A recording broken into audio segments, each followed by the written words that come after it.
جب نبی صلی اللہ علیہ وسلم نے بتا دیا کہ العین حق، نظر برحق ہے، تو ہمارے لیے یہ بھی ایک دلیل ہے۔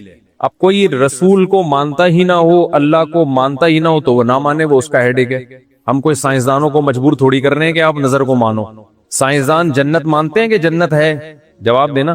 سائنسدان مانتے ہیں موت کے بعد دوبارہ زندگی ہے؟ یہ سائنس کا ٹاپک ہی نہیں ہے بھائی، اور سائنس یہاں تک پہنچی نہیں ہے۔ تو نظر تو برحق ہے، کوئی بھی اچھی چیز ہو، کوئی بھی بہت ہو، تو اس پہ چانس ہوتا ہے کہ نظر لگ جائے۔ نبی صلی اللہ علیہ وسلم نے فرمایا اگر کوئی چیز تقدیر پر غالب آ سکتی تو وہ نظر ہوتی، اور نظر اونٹ کو ہانڈی تک پہنچا دیتی ہے۔ اچھا والا اونٹ ہوتا ہے، نظر لگی گیا۔